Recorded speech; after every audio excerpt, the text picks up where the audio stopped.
ሰላም ጤና ይስጥልኝ እንደምን አላችሁ እኔ መምህር ተረፈ መቆያ ነኝ ዛሬ ተዘጋጅቼ የቀረብኩላችሁ የ11ኛ ክፍል ጂኦግራፊ ዩኒት 7.2 ላንድ ዲግራዴሽን ኤንድ ዴዘርቲፊኬሽን በሚል ርዕስ ላይ ይሆናል አብራችሁን ቆዩ ተማሪዎች ላንድ ዲግራዴሽን ምን ማለት ነው ዴዘርቲፊኬሽንስ ምን ማለት ነው የሁለቱ ሪሌሽንሺፕስ ምን ይመስላል የሚለውን እንድትይል እናያለን Land degradation ማለት a long term alteration of the quality and quantity of land ነው የመሬት በኳሊቲም በኳንቲቲም በረጅም ጊዜ በሚመጣ ፕሮሰስ መቀየር ምን ይባላል land degradation ይባላል over a given geographical area ነው እንግዲህ land degradation ምን ማለት ነው long term alteration of the quality and quantity of land over a given geographical area ባንድ በተወሰነ በጂኦግራፊካል ኤሪያ የመሬቱ ሁኔታ በኳሊቲም በኳንቲቲም ሲቀየር ወይም ዲግሬድ ሲሆን ላንድ ዲግራዴሽን በመባል ይታወቃል this land degradation ምን ችግር ያመጣል ለምሳሌ it leads to loss of biological mass የተለያዩ ህይወት ያላቸው ነገሮች ይጠፋሉ ለምሳሌ እንደ ፎሬስት ፓስቸር ላንድ ሜዶውስ ይሁን አረንጓዴ የሆኑ ቦታዎች ዲግሬድድ ይሆናሉ ማለት ነው due to land degradation affects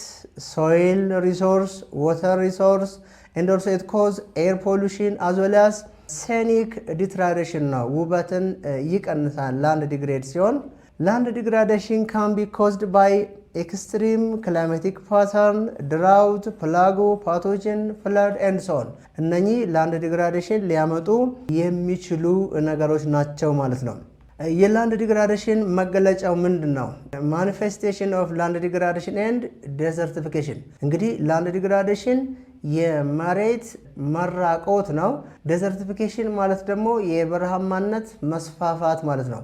ስለዚህ ላንድ ዲግራዴሽን እና ዴዘርቲፊኬሽን አለ ከተባለ መገለጫዎቹ ምንድናቸው የመጀመሪያው ኤክስትሪም ክላይማቲክ ፓተርን ነው በጣም ኤክስትሪም የሆነ ክላይማቲክ ፓተርን ይመጣል ለምሳሌ ኤክስትሪምሊ ሆት ወይም ኤክስትሪምሊ ኮልድ ክላይማቲክ ፓተርን ሊታይ ይችላል ሌላኛው መገለጫ ድራውት ነው ድራውት ድርቅ ይከሰታል ፕላጉ ፔስት ኤንድ ዲዚዝ የተለያዩ በሽታዎች ይከሰታሉ ሌላው ፍለድ ነው እነኚህ አራቱ ማኒፌስቴሽን ኦፍ ላንድ ዲግራዴሽን ኤንድ ዴዘርቲፊኬሽን በመባል ይታወቃሉ ስለዚህ ላንድ ዲግራዴሽን ነው ዴዘርቲፊኬሽን የሚያመጣው ወይስ ዴዘርቲፊኬሽን ነው ላንድ ዲግራዴሽን የሚያመጣው which one will be the first ለምሳሌ እዚህ ጋር አሁን ላንድ ዲግራዴሽን ዴዘርቲፊኬሽንን ያስከትላል እንዴት land degradation can lead to desertification through several mechanisms እንዴት ነው land degradation desertification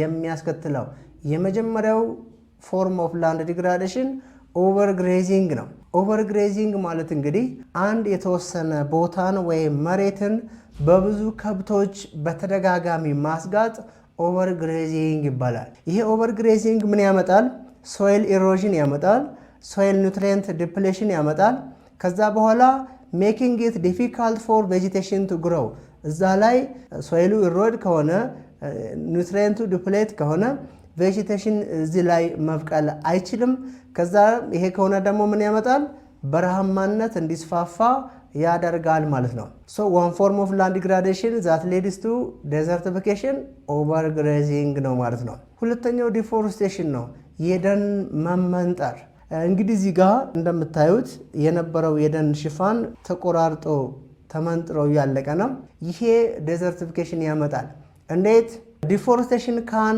remove vegetation that help to hold soil in place soilን hold ሊያደርጉ የሚችሉ ቬጂቴሽኖች ይቆረጣሉ ይሄ ደግሞ leading to soil erosion የአፈር መሸርሸር ያመጣል ይሄም ደግሞ sedimentation in river ወንዞች በደለል እንዲሞሉ ያደርጋል which can reduce water quality ወንዞች ደግሞ በደለል ከተሞሉ ኳሊቲያቸው ይቀንሳል ኳሊቲያቸው ቀነሰ ማለት ደግሞ ያላቸው የጨው መጠን ይጨምራል ማለት ነው ስለዚህ ውሃ ውስጥ ሊኖሩ የሚችሉ ህይወት ያላቸው ነገሮች መኖር አይችሉም ማለት ነው የውሃውን ኳሊቲ ይቀንሳል so desertification እንዲስፋፋ ያደርጋል ማለት ነው በሶስተኛ ደረጃ የምናየው ኢንቴንሲቭ አግሪካልቸር ነው እንግዲህ የኢንቴንሲቭ አግሪካልቸር ዓላማው ምንድነው? ምርትን መጨመር ነው።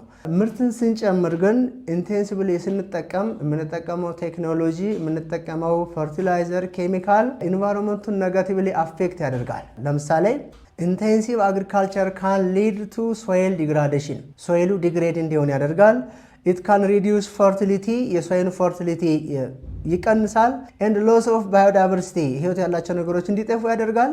ሜኪንግ ኢት ዲፊካልት ፎር ክሮፕ ቱ ግሮው፣ ክሮፕ ከዛ በኋላ በተደጋጋሚ ኢንቴንሲቭሊ የተለያየ ኬሚካል ቴክኖሎጂ እና ፈርቲላይዘር ከተጠቀምን መጨረሻ ላይ ሶይሉ ዲግሬድ ይሆንና ክሮፕ እዛ መሬት ላይ መብቀል አይችልም ማለት ነው። ስለዚህ መጨረሻ ላይ ሄዶ ምን ያመጣል? ዴዘርቲፊኬሽንን ወይም የበረሃማነት መስፋፋትን ያስከትላል። አራተኛው ክላይሜት ቼንጅ ነው። ክላይሜት ቼንጅ ካን ኤግዛሰርቤት ዚስ ኢፌክት ባይ ኢንክሪዚንግ ቴምፕሬቸር ኤንድ አልተሪንግ ፕሬሲፒቴሽን ፓተርን ሊዲንግ ቱ ሞር ፍሪኩዌንት ድራውት ኤንድ ሂት ዌቭ ነው። እነኚህ ደግሞ በአጠቃላይ ሄደው ምን ያስከትላሉ? ዴዘርቲፊኬሽን ያስከትላሉ ማለት ነው።